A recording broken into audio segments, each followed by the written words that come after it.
Hello, this is Ali, and today I'm going to talk about neural networks and deep learning to have an overview of these type of networks.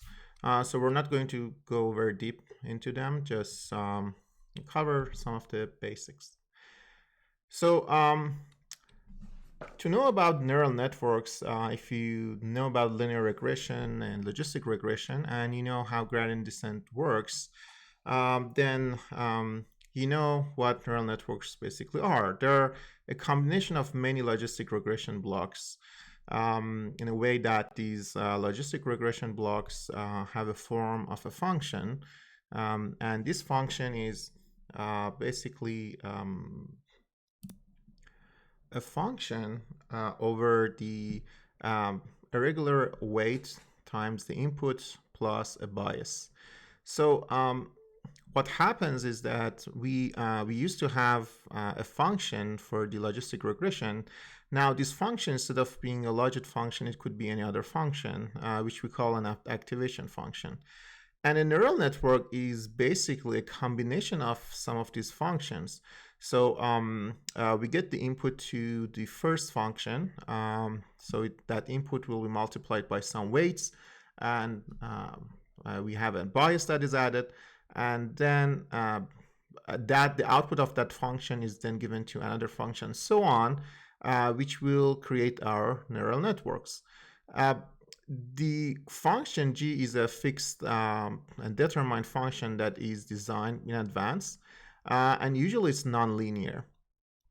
The parameters are learned using an optimization method, usually using gradient descent method.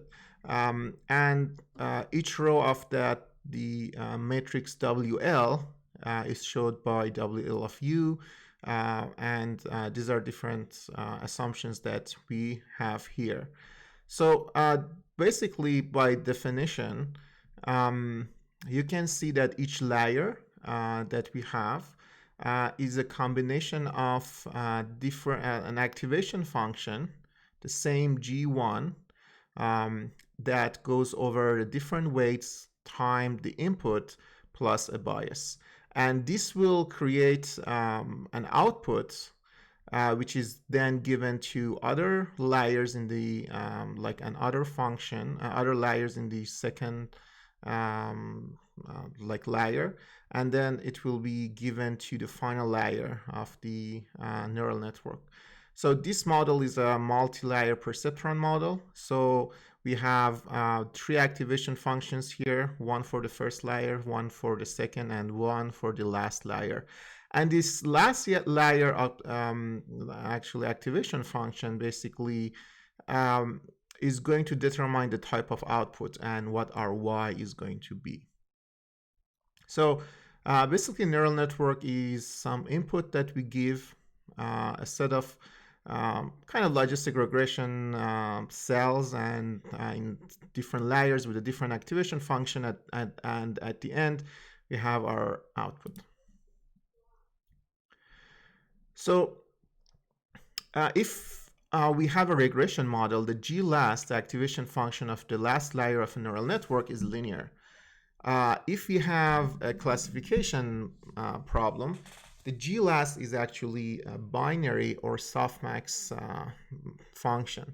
So if you want to create a classification model, we use the softmax activation function, the last layer.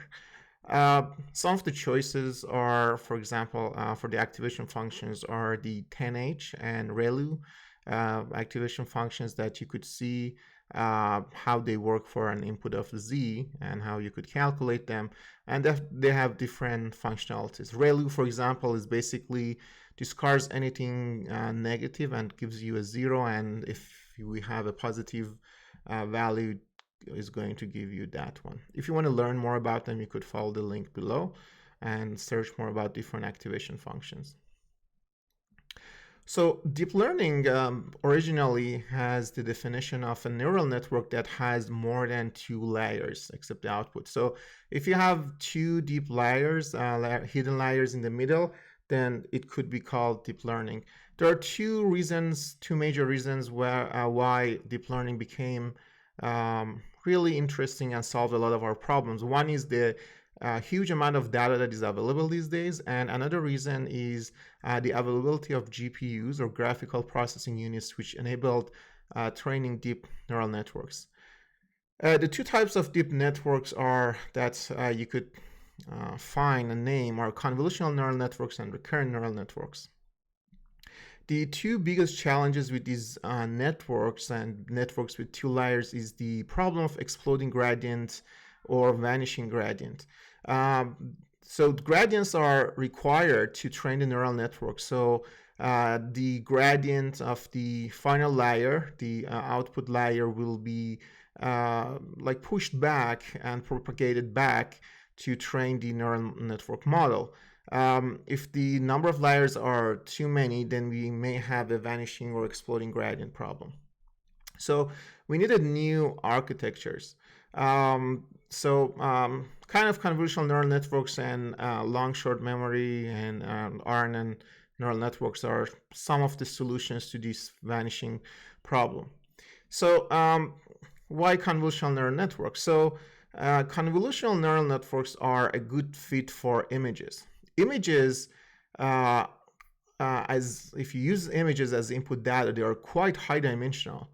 There are a 2 megapixel, like a regular full HD image has 2 million different pixels, which makes it a 2 million dimensional problem. That is a lot of dimensions for a machine learning or classifier in general. So classifying images using like a regular MLP is not going to work very well. You may need to get some features out of it, or you may want to use another architecture. So the aim of a convolutional neural network is to decrease the number of parameters of a deep neural network without losing too much of the quality of the model. So how do we do that? What we do is that we think about images in a way that pixels that are close to another have the same type of information. So therefore, we could maybe create some local features using a moving window approach in the input image. And then we could create these score patches using that moving window approach. And then we could train smaller regression models based on each window. And they can go into different layers and they can create our network. So you can see if this is our original image, then we could create, we could apply a filter, and we can have a filter and a bias. And then we apply this moving window to each portion of the image. So we convolve the filter with this part of the image, and the resulting value is just one number here. And then we just move this window around all over the image to create different part of the next layer. So this is the output before nonlinearity, and this can be trained, like the weights of this applying these filters and everything can be learned. So this is the way that convolutional neural network basically goes over the input data, which is usually image, and creates the input for next layers. And you could see that this can work for maybe two-dimensional, three-dimensional as well. So you could, if you have some volume data, then you could apply that filter to different layers and create one input. So a recurrent neural network, or RNN, is a neural network that contains loops.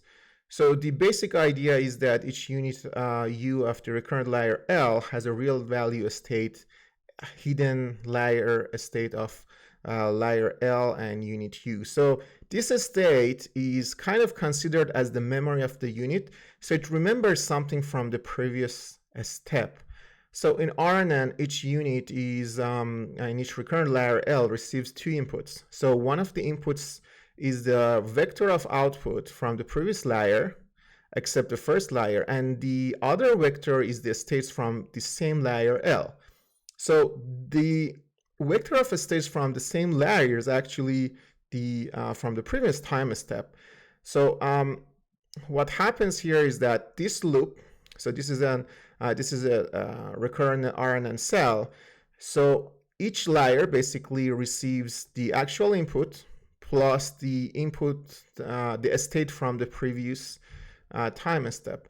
If we unroll this model, basically what the way it's being seen is that the input at different time step that is given to our model includes not only that input, but also the state of the previous input. So this goes on until the last time step, and this way we could provide maybe some information from the some temporal information to our recurrent neural network, and it can use the state and the memory that it had from the previous steps. The vanishing gradient problem with the different with the RNN caused it to not function very well for very long inputs. So for very long input strings, what we could do instead is we could change the architecture of the neural network cell. So instead of using a regular cell, we could use some highways of information, and we could have some different gates that learn to transfer some part of information to the next cells. So this architecture is basically the long short-term memory LSTM architecture for recurrent neural networks, which is one of the mostly used architectures of recurrent neural networks in general.